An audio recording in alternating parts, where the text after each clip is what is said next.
नमस्कार। पाकिस्तान के foreign minister शायद अब कुछ ही देर के लिए और हैं, घंटों में बोलूं, मतलब दिनों में भी उनकी अब सत्ता नहीं रह गई है।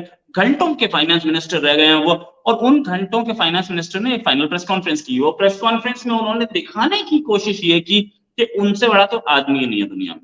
बोले मेरी वजह से वो शंघाई कोऑपरेशन ऑर्गेनाइजेशन की जो प्राइम मिनिस्टर और हेड ऑफ स्टेट्स की जो मीटिंग थी उसको ऑनलाइन कर दिया गया। बिलावल भुट्टो कौन है? मतलब कोई यमराज के कोई नॉमिनी हैं, या उनको ऊपर से ब्रह्मा जी ने भेजा है स्पेशली? मतलब कौन है? मतलब वो आएंगे तो यहाँ 50 लोग मर जाएंगे, ऐसा कुछ यमराज के वो भैंसे के पीछे बैठे हुए हैं आदमी है? कौन है वो? मुझे तो नहीं समझना है, बट स्टिल बिलावल भुट्टो अपने आप को समझते कुछ ऐसे जैसे कि वो उन्होंने बहुत बड़ा अचीवमेंट लिया हो। अरे मरी हुई माँ के नाम पे रोटी खाना ना बहुत आसान काम होता है, जो ये बिलावल कर रहे हैं, ठीक है। और मरे हुए बाप के नाम पे उनकी माँ ने रोटी खाई थी जिंदगी भर। यही तो अचीवमेंट था कि एक आदमी मर जाए उसकी लाश पे बैठ के खाओ। और उसके बाद इनकी लैंग्वेज ये कि मेरी वजह से हुआ। और उन्होंने एक स्टेटमेंट और दिया कि इंडिया क्रिकेट टीम जाए हमारी, और हमने उसे परमिशन दे दी है, और जाके इंडिया में हरा के आए।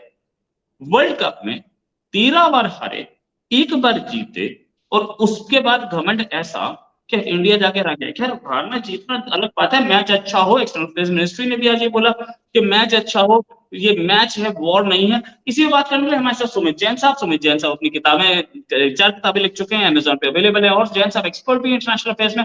जैन साहब बहुत बहुत स्वागत आपका हमारे शो में। जैन साहब, ये बिलावल भुट्टो साहब यानी कि बिल्लो रानी बोले क्या ये? रोहित भाई नी हाओ, नमस्ते, और शो पे बुलाने के लिए धन्यवाद। बहुत दिनों के बाद मुलाकात हो रही है आपके साथ। आप भी बहुत बिजी थे, मैं भी बिजी था, अपने कोई बोर्ड मीटिंग थी मेरी। तो पहली बात ये, बिल्लो रानी, उसको तो इसकी अपने कंट्री वाले समझ नहीं पाए, हम क्या समझेंगे? उनको यहाँ तक ये नहीं पता लगा कि ये बिल्लो है, ये सलवा है, ये बिलावल है, क्या है। सुबह सूट डाल के आता है, शाम को लेडीज वाला सलवार डाल के आया था, तो इसकी समझ नहीं आती ये है क्या। तो वैसी ही बातें करता है, जैसा कंफ्यूज खुद है वैसी बातें करता है। दूसरी बात ये कि देखिए, पाकिस्तानियों के अंदर ना एक जो ये चूरन इनको बचपन से खिलाया गया है कि आप लोग नंबर 1 कौम हो, नंबर 1 आपका धर्म है। उस पागलपन में ये स्टेटमेंट्स इनकी आती हैं। आप सोच के देखिए कितने बेगैरत लोग हैं ये लोग। इन्होंने बोला था अगर भारत एशिया कप में हमारे यहाँ खेलने नहीं आएगा, हम भारत नहीं जाएंगे, हम अपनी नाक नहीं कटाएंगे। कहाँ गया वो भाई? एकदम से पलटी मार लेते हैं जब देखा कि भाई अगर भारत में खेलने नहीं जाएंगे तो हमें 700-800 करोड़ रुपए का नुकसान हो जाएगा जो वर्ल्ड कप में मिलने वाला है। जो जैसे ही पैसे देखे इन्होंने कि भाई पैसों का नुकसान हो रहा है, सारी नाक कटी कटाई जो था वो वाला, जो सारे स्टेटमेंट थे भूल गए। अब नाक कटा के हमारे पास आ रहे हैं। तो जिसकी नाक कटी हो वो कुछ ना कुछ तो बोलेगा ना। आपको मालूम है, ये सरूप रेखा का केस हुआ था, जो नाक कट गई थी, वो जाके रावण के पास भी ना उसने उल्टी सीधी बातें करी थी। वही हाल इनका है, नाक इनकी आने से पहले ही कट चुकी है, जो इनके अपने लोगों ने। और नजम सेठी, इनका जो पहले पीसीबी का हेड था, वो ऑलरेडी इनकी नजम सेठी के बेटे की शादी हुई, आपको पता है? बस किससे हुई वो मैं यहाँ बोलना नहीं चाहूंगा, थोड़ा सा इंडिया में बोलना नहीं, हाँ मैं भी बोलना नहीं चाहता, तो इसलिए वो नजम सेठी इनकी नाक ऑलरेडी कटा चुका है। अब ये बिलावल उसके ऊपर जरा जो कहते हैं ना कि वो दवाई लगाने की कोशिश कर रहा है, मरहम लगाने की कोशिश कर रहा है, और कुछ भी नहीं है। दूसरी बात देखिए, वर्ल्ड कप का मैच है, हार जीत होती रहेगी। जिस दिन बॉर्डर पे होगी ना उस दिन देखेंगे। मैच के ऊपर ये इसलिए बोल रहे हैं कि उनको मालूम है कि इसमें 50-50 चांस है। बॉर्डर पे लड़ाई की बात क्यों नहीं करते? क्योंकि उसको पता है कि उसमें इनकी जो है पिछली बारी पतलून उतरी थी, इस बार उसके अंदर भी जो था वो भी उतर जाएगा। तो इसलिए they don't talk about sensible. Secondly, इनको एक ना अपनी इंपॉर्टेंस दिखाने की आदत है। मैं भारत गया था, इसके कारण एससीओ की मीटिंग कैंसिल होगी। और तुमने यहाँ पे आके कौन से कोई झंडे गाड़ दिए? किसी ने हाथ नहीं मिलाया, किसी ने तुम्हारी शक्ल तक नहीं देखी। ठीक है, हमारे होटल में आया था, वो होटल के कमरा आज तक साफ करने की कोशिश कर रहे हैं, इतना गंद डाल के गए हैं ये लोग, क्योंकि है ही ऐसे। तो इनको बुला के करना क्या था हमने? तो पहली बात ये। दूसरा, जो एससीओ की मीटिंग कैंसिल हुई उसका रीजन था 2। पहले मैं चाइना में बैठा हूं, तो I know the reason behind it. पहली बात ये, पुतिन साहब के ऊपर जो इंटरनेशनल लॉ के अंदर इन्हें अरेस्ट करने की जो बात चल रही थी, उसके कारण he was not ready to come. Putin साहब नहीं आ रहे थे, इसलिए शी ने भी बोला कि what will I come, Putin is not coming, why should I come. अब जो 2 इतने बड़े प्लेयर नहीं आ रहे हैं, तो ये भिखारिस्तान को बुला के हमने करना भी क्या था यहाँ पर? ना हमने इनकी शक्ल देखनी, ना इनसे बात करनी, थूकते हम इनकी तरफ है नहीं क्योंकि वो भी गंदा हो जाता है। तो इसलिए हमने बोला कि यार ये मीटिंग करने की जरूरत नहीं है और कुछ भी नहीं है। और इनको भी मालूम है कि हमने इनको चपेट मारी है, you are not wanted in our country, और आके हमने आपने यहाँ पर गंदी डालना है, तो इनको हमने अवॉइड किया। अब ये अब नाक पहले कटी हो, मरहम लगाने की पूरी कोशिश चल रही हो, उसके ऊपर हमने एक और चपेट मार दी, तो बेचारा अब करे करे ना क्या करे। अब ऊपर से इलेक्शंस भी आ रहे हैं। रोहित भाई, प्रॉब्लम क्या है, इनके जितने भी हुक्मरान हैं उनको वोट ही हिंदुस्तान के साथ नफरत के बेसिस पे मिलती है। अब ये फ्रंट रनर है प्रधानमंत्री के लिए, ऑलरेडी सिलेक्शन हो चुकी है, तो इसलिए इसको भी दिखाना है अपने वोटर बैंक को कि भाई, क्योंकि औकात इनकी है नहीं। पीटीआई वाला जो था बेचारा, जो सबसे आगे था, उसको इन्होंने अंदर करवा दिया गलत गलत केसेस में फंसाकर। सो ये मुसलमानों की हिस्ट्री है, इसलिए 1000 साल से हम देखते आ रहे हैं ये कुछ ही करेंगे, इनका कोई औकात नहीं है, कुछ नहीं है, and they will continue like this only. Hindu नफरत इनकी जड़ों में है, वो साफ दिखती है, और पीछे असलियत कुछ भी नहीं। राइट, पीछे असलियत कुछ भी नहीं है, हिंदू नफरत पे चल रहा है। अच्छा, इन्होंने एक चीज और बोली कि 370 जो हटाई गई है वो यूनिलेटरल थी और हम तब तक दोस्ती नहीं कर सकते जब तक 370 दोबारा लगाई जाती। ये वही थे जिनका स्टेटमेंट सबके सामने अवेलेबल है कि मैं मीडिया के थ्रू इंडिया से बात नहीं कर सकता। उसका स्टेटमेंट पलटा, फिर पलटा, फिर पलटा, 50 पलट के बाद फिर वापस आए। मतलब आपने पहाड़ों में देखिए कि रोड ऐसे जाती है, फिर ऐसे जाती है, फिर ऐसे, जैसे जैसे बोलते हैं हेयर क्लिप बैंड बेंड, वो इनके प्राइम मिनिस्टर 3 दिन पहले बोले कि मैं हम सबसे बात करने के लिए तैयार है, इंडिया का नाम नहीं लिया, आज प्राइम मिनिस्टर भी पलट गए। ये 370 अगर नहीं होगी तो क्या बातचीत नहीं होगी? ये तो इंडिया बहुत क्लैरिटी से बता चुका है कि हम नहीं हटाने जा रहे। पाकिस्तान जो यू टर्न्स मारता है, पिछला वाला प्राइम मिनिस्टर को यू टर्न बोलते थे, इधर तो ज्यादा यू टर्न देख रहे हैं। इनके दिल में क्या बसा है? ये क्या सिर्फ इलेक्शन कैंपेनिंग कर रहे हैं? और एक चीज और पूछूंगा कि क्या ये पाकिस्तान को नुकसान नहीं कर रहे ये सारी बातें करके? रोहित भाई, नुकसान उसका होता है जिसके पल्ले कुछ हो। जब पल्ला खाली, सलवार में जो ना, आपने देखा होगा कई बार भीख मांगने आते हैं, वो सलवार ऊपर उठाई होती है कि अल्लाह के नाम पे कुछ दे दे बाबा, वो सलवार ऊपर उठाई होती है। वो हाल पाकिस्तान का है। तो वो जब पल्ले में कुछ है नहीं, तो नुकसान कहाँ होगा? पहली बात तो ये। दूसरा, एज फार 370 इज कंसर्न, अब देखिए बुल्लो ने बोला क्या है, जब तक 370 हटेगा नहीं हम बातचीत नहीं करेंगे, यही बात करिए। एक तरफ तो बोलते हैं कि हम बातचीत नहीं करेंगे, दूसरी तरफ ये बोल रहे हैं कि देखिए ये एससीओ की मीटिंग में हमें बुलाया नहीं। भी बातचीत तुम करने के लिए रेडी नहीं हो, दूसरी तरफ तुम रो रहे हो कि हमें 370 में बुलाया नहीं। अब कटी हुई डाक वाले को हम बुला के करेंगे भी क्या? सोच के देखिए, नाक कटी हो, सलवार में आप उठा के आप खड़े हो वहां पर कि मुझे भीख दे दो, और हम ऐसे लोगों से बात करें भी क्यों? सेकेंडली 370 हमने 1000 साल, 2000 साल, 5000 साल, 10,000 जितने मर्जी साल गिन लो, हम वापस नहीं लेने वाले, इनको भी मालूम है। तो आपने बात नहीं करनी, थैंक यू सो मच, क्योंकि जिस दिन से हमने भारत ने पाकिस्तान के साथ बात करनी बंद कर दी है, हमारी तरक्की दुगनी और त्रिकनी हो रही है उस वक्त से। जब तक हम बात करते थे कि हमने पाकिस्तान से बात करनी है, रिलेशंस ठीक करने हैं, प्रधानमंत्री वहां पे गए भी थे, उनके प्रधानमंत्री के इनविटेशन के ऊपर। अर्जुन ने बोला था आपका प्रधानमंत्री यहाँ आ गया बिना इन्विटेशन के। It was not without invitation, he was invited, we went there without a visa. इनकी कंट्री की ये औकात है, हमारा प्रधानमंत्री बिना वीजे के पहुंच जाता है वहां पर। तो फतेह तो हमने उसी दिन कर ली थी। तो सेकेंडली उसको बुलाया इसलिए गया था क्योंकि उनके घर में किसी की शादी थी, उनको था कि फ्री में कोई गिफ्ट आएंगे, क्योंकि प्रधानमंत्री आ रहा है भारत का तो अच्छे गिफ्ट लेके आएगा, इनको तो लेने से मतलब होता है। तो ये गिफ्ट के चक्कर में उसको बुलाया गया था। सो ये तो इनकी औकात है। 370 कभी भी वापस नहीं आएगा, इनको मालूम है। And thank you so much पाकिस्तानियों, जितने भी सुन रहे हैं आज की डेट में, हमें तुम्हारे से बात नहीं करनी, जाओ भाड़ में। सही बात है, जाओ भाड़ में। अच्छा, ये बिलावल जो है ये अपने आप को समझने क्या लगे हैं भाई? तुम्हारी अपनी हैसियत सिर्फ तो मरी हुई माँ की वजह से, और तुम्हारी माँ की जो हैसियत थी अपने मरे हुए बाप की वजह से था, क्योंकि आर्मी बार बार आ जाती है, टेक ओवर कर लेती है, इसलिए आप लोगों को मौका मिलता है। अगर डेमोक्रेसी कंटिन्यूअसली रहे तो आपकी तो गवर्नमेंट ही ना आ पाए, क्योंकि आपसे ज्यादा हो गया ना, इमरान आ गया, इमरान हटा, आर्मी 25 और पैदा कर देगी, 25 और पैदा कर देगी। तो आप बोल क्या रहे हो, आपको पता है कि मुझे कहाँ बूट पॉलिश करने हैं। चेरी ब्लॉसम एक सामने है और ये दूसरे हैं, सेकंड चेरी ब्लॉसम पार्ट 2। अब चेरी ब्लॉसम पार्ट 2 को पता तो है ना हमें क्या करना है। कुछ रोहित बोल रहे भाई, थे आप? ये चेरी ब्लॉसम रही है, चेरी ब्लॉसम इनका दूसरा था शहबाज शरीफ, ये चेरी है। ये ठीक चेरी है। राइट। ये वो कपड़ा है जो पहले मारा जाता है, उससे पहले। हाँ, ये इस वो इस है। चीज और आज की डेट पे he is doing a perfect job. जो आरबी चाहती है इससे कि तू बूट पॉलिश अच्छी तरह से कर, because he is one of the selected out of 2 और 3 options, he is one of the option. इसे भी मालूम है ये ऑलरेडी सिलेक्ट हो चुका है, he is the front runner. अब बात ये है कि ये जीतेगा या नवाज शरीफ जीतेगा in negotiations with the army. Selection तो आर्मी ने करना है। देखिए, आप सोच के देखिए, बिना ट्रायल के इमरान खान को इन्होंने अंदर कर दिया। इसमें आर्मी भी इन्वॉल्व है और गवर्नमेंट भी इन्वॉल्व है। और उसे किया भी तब गया है जब गवर्नमेंट गिरने वाली थी, उससे 5-6 दिन पहले। आप देखिए नेक्सस कितना है इनका। इनका जो चीफ जस्टिस है वो रिटायर होने वाला है सितंबर में।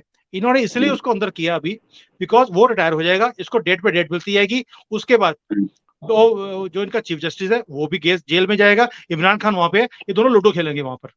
तो ये इतनी गेम ये खेलते हैं because of share of army. ये अपने बेसिस पे खड़े हो। जैसे हमारे यहाँ पर भी है ऐसा ही एक ऑक्सफोर्ड से पढ़ा हुआ राहुल गांधी, वो अपने बेसिस पे आने की कोशिश करता है। 14 साल से 15 साल से देख रहा हूँ वो गिर ही रहा है, क्योंकि वो उसके पीछे बैकिंग नहीं है किसी आर्मी की, किसी और की। ये जिस दिन अपने बलबूते पे आएंगे उस दिन मैं देखूंगा कैसे जीतते हैं ये लोग। राइट। एक और खबर आई थी एक मीडिया हाउस में कि वो केबल लीक हो गया।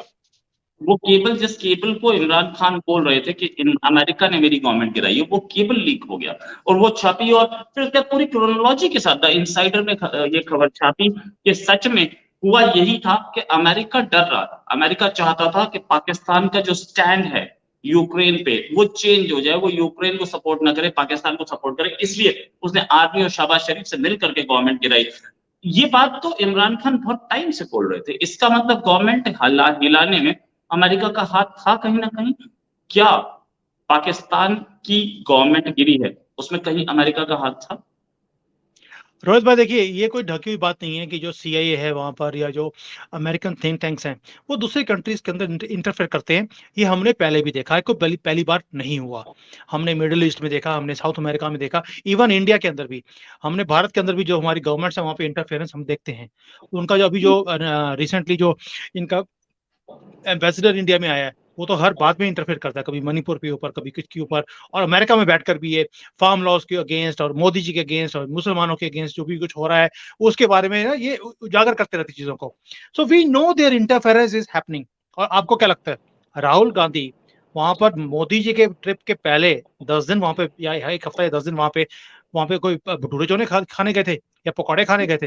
वहां पर ऐसी ही ऑर्गेनाइजेशंस को मिलने गए थे जो कि भारत में हमारी इलेक्शंस के अंदर इंटरफेयर करें। और उन्होंने ओपनली वहां पर कहा है, please help me and throw Modi government out. What do you mean by this? That means कहीं ना कहीं इंटरफेरेंस होती है। जो स्ट्रॉन्ग सर्कल्स है जो ये परसेप्शंस हिंदुस्तान में बनाने की एक पावर रखते हैं through social media and other things कि यहाँ पर गवर्नमेंट्स को हिलाया जाए, वही पावर्स ने पाकिस्तान के अंदर भी ये काम किया। वाई?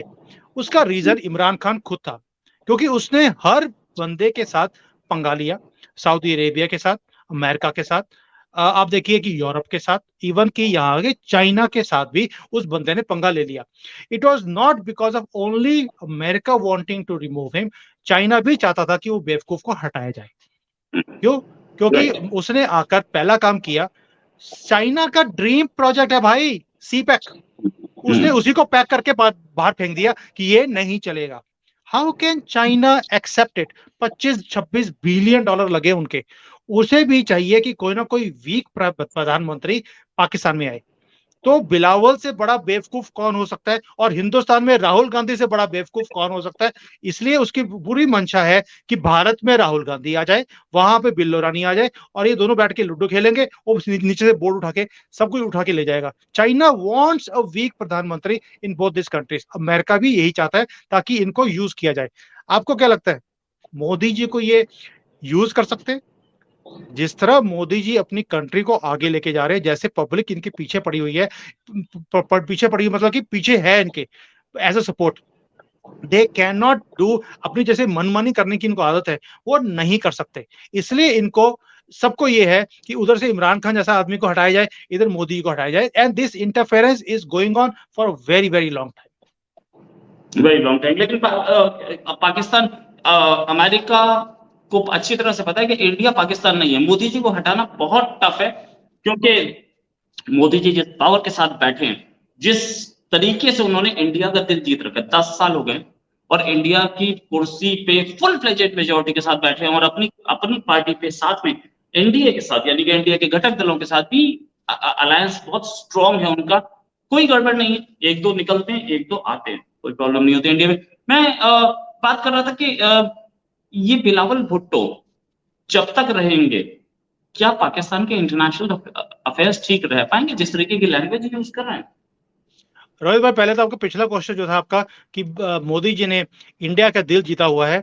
देखिए, आपने एक बात तो आज पता नहीं कैसे बोल दी, इंडिया तो चोरों ने ले लिया, 26 चोरों ने उसका दिल जीत लिया। दैट मीन्स कि उनकी हार तो पहले ही आपने डिक्लेयर कर दी कि जो इंडिया वाले हैं उनकी हार पक्की है, भारत जीतने वाला है 2024 में। Thank you so much for this declaration. दूसरी बात कि जो आपने बोला है कि ये बिलावल भुट्टो जब तक रहेगा तब तक फॉरेन पॉलिसी होती क्या है पाकिस्तान को मालूम भी है? आप तक ये बताइए, आज तक इनकी फॉरेन पॉलिसी थी क्या? जहां से कहीं से पैसे मिले वही पॉलिसी इनकी। सऊदी अरेबिया पहले पैसे देता रहा तो इन्होंने मदरसे खोल दिए अपने कंट्री में, टेररिज्म स्प्रेड किया। चाइना से पैसे मिले तो दूसरे काम शुरू कर दिया, अमेरिका से पैसे मिले तो अफगानिस्तान में पंगा ले लिया। ये तो इनकी फॉरेन पॉलिसी है। Their foreign policy is from where they can get dollars. जिस दिन भारत इनको डॉलर देना शुरू कर देगा उस दिन इनकी फॉरेन पॉलिसी हमारे लिए भी चेंज हो जाएगी। सो इनकी foreign policy is dollar based. इनको कुछ नहीं चाहिए, इनको सिर्फ डॉलर चाहिए, जो भी दे देगा ये उसके बूट पॉलिश करने लग जाते हैं।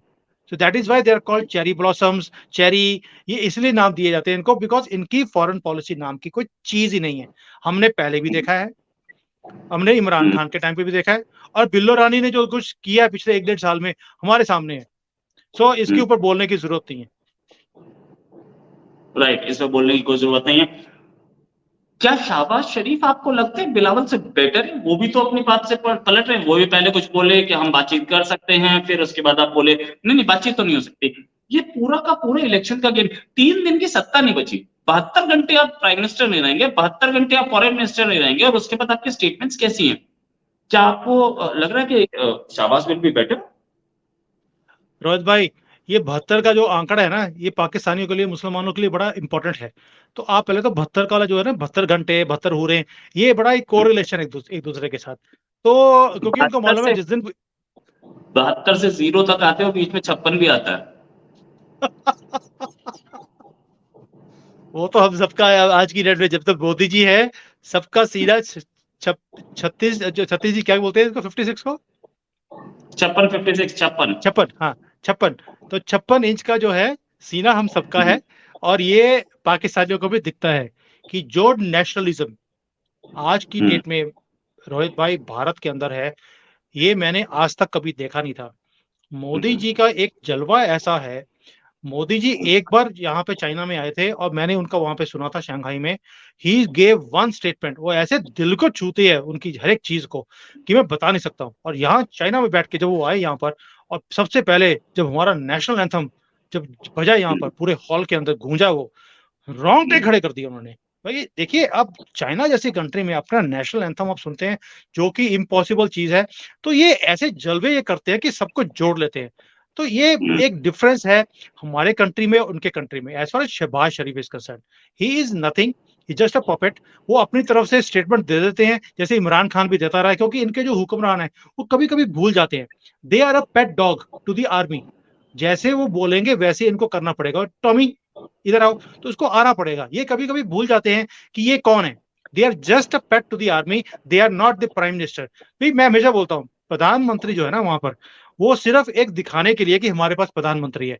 भी सिर के ऊपर बंदूक रखी हुई है, गले में भी उन्होंने चाकू रखा हुआ है, पेट में उन्होंने पूरा एक जो है ना बॉफर्स गन जैसी होती है वो लगाई हुई है, और फिर बोलेंगे तो स्टेटमेंट दे।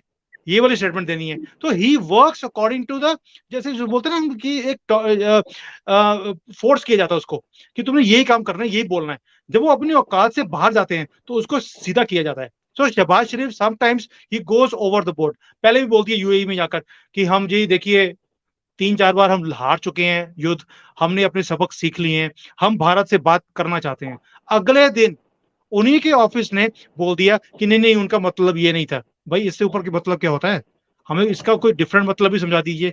अगला आपका बंदा, आपका प्रधानमंत्री डिक्लेयर कर रहा है कि हम 4 बार युद्ध हार चुके हैं, he is saying openly, then what is the problem? So this is the problem here कि ये अपनी औकात से बाहर निकल जाते हैं और फिर इनको सीधा किया जाता है कि भैया कम बैक। और इनकी इसी स्टेटमेंट्स के, हाँ कम बैक, वो रस्सी खींचता है ना आर्मी चीफ ऐसे करके, तो चू चू करके उसके पैर। अंग्रेजी का गाना याद आता है, baby come back. Baby come back. मुझे लगता है, हाँ, और बहुत पुराना गाना है। मुझे कई बार लगता है कि जो आर्मी चीफ है ना वहां पर, उन्होंने एक टॉमी रखा होगा, कुत्ता रखा होगा कोई, वो उसका नाम भी वही होगा जो उनके प्रधानमंत्री का नाम होता है, ताकि you know it's a correlation between them. There pradhanmantri is only for a name sake. उसकी पावर क्या है आप सोच के बताइए मुझे रोहित भाई। आपने कभी भी कोई ढंग की स्टेटमेंट, कोई ढंग का काम आर्मी इनके प्रधानमंत्री की तरफ से देखा आपने? लोन चाहिए तो आर्मी चीफ जाता है, कंट्री को चलाना है तो ये आर्मी चीफ जाता है, वो चलाता है वहां पर। फैक्ट्रियां सारी हैं, आर्मी चीफ चलाता है। फॉरेन पॉलिसी आर्मी चीफ देखे। भाई आर्मी क्या क्या करे। और इनकी नैपियां भी जो है बनाते भी वो है, डायपर इनके डालते भी वो है, और चेंज भी वही करते हैं। ये तो खुद उन्होंने डिक्लेयर किया है इनके हुक्मरानों ने कि हमारे डायपर जो है वो भी आर्मी चीफ चेंज करता था। बना, उनकी फैक्ट्री भी है आर्मी बना, ये डायपर बनाने की, चेंज भी वही करते हैं। तो जब डायपर तक वो चेंज करते हैं तो फिर पावर किसके पास होगी? प्राइम मिनिस्टर के पास या आर्मी के पास? तो इनका जो मुनीर है आज की डेट में, he is a powerful guy, he is one of the most powerful guy. और जितने भी फॉरेन डेलीगेट्स आते हैं वो आकर इनके आर्मी चीफ को मिलते हैं। आपने कभी सुना है कि कोई भी फॉरेन मिनिस्टर आए वो हमारे आर्मी चीफ को मिलता हो? कभी सुना है आपने? नहीं, दे विल कम, नहीं। वो जयशंकर जी को मिलेंगे, एमओएस को मिलेंगे। वो कभी ये नहीं है कि वो जाकर आर्मी चीफ को मिलने, उसका मतलब ही नहीं है। लेकिन पाकिस्तान में उल्टा होता है।